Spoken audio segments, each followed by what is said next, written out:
Election 2027 के अंदर उत्तर प्रदेश के अंदर इलेक्शन होने हैं विधानसभा के, लेकिन उससे पहले कई एक चीज़ों से जो है तो उत्तर प्रदेश की राजनीति को गुजरना है।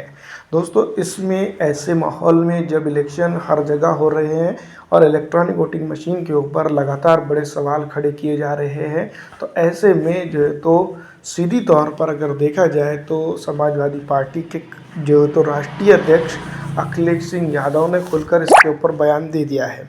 उन्होंने कहा है कि चुनाव सिर्फ और सिर्फ जो है तो इलेक्ट्रॉनिक वोटिंग मशीन से नहीं होने चाहिए, बैलेट पेपर से चुनाव होने चाहिए। इलेक्शन बैलेट पेपर से होना चाहिए। इलेक्ट्रॉनिक चीज़ों पर बहुत सवाल उठ रहे हैं। अगर वो संपन्न देश जो टेक्नोलॉजी में हमसे कई गुना आगे है वो ईवीएम को स्वीकार नहीं कर रहे हैं, तो हम क्यों कर रहे हैं?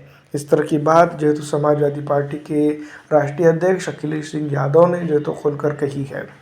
अब इसके बावजूद भी जो है तो कई एक चीज़ें हैं जिसको लेकर राजनीति शुरू हो चुकी है। दोस्तों, वैसे अगर देखा जाए तो महाराष्ट्र के अंदर भी इलेक्ट्रॉनिक वोटिंग मशीन को नगर निगम चुनाव में कई जगहों पर ख़राब होता हुआ देखा है और इसकी भी न्यूज़ें सामने आई है। लेकिन इलेक्ट्रॉनिक वोटिंग मशीन के ऊपर फिर भी इलेक्शन कमीशन ऑफ इंडिया का भरोसा है, जिसके चलते ये सब तमाम तर चीज़ें हो रही है।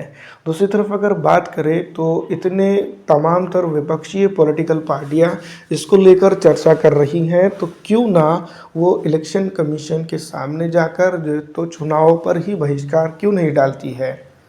क्या जो है तो इलेक्ट्रॉनिक वोटिंग मशीन से चुनाव क्यों लड़ती है? तो कई एक सवाल है, कई एक चीज़ें हैं जिसको लेकर जो है तो कहीं ना कहीं बड़े गंभीर आरोप लगाने के बावजूद भी इसके ऊपर एक्शन क्यों नहीं लिया जाता है। ये कई सवाल हैं जिसके चलते जो है तो कुछ चीज़ें खड़ी भी होती है और कुछ चीज़ें नहीं भी। लेकिन इलेक्शन कमीशन की बात करें तो इलेक्ट्रॉनिक वोटिंग मशीन का पूरी तरह से समर्थन करता हुआ दिखाई देता है। उत्तर प्रदेश के अंदर विधानसभा चुनाव से पहले क्या ये मुमकिन है कि बैलेट पेपर पे वोटिंग हो? कमेंट करके ज़रूर बताइएगा।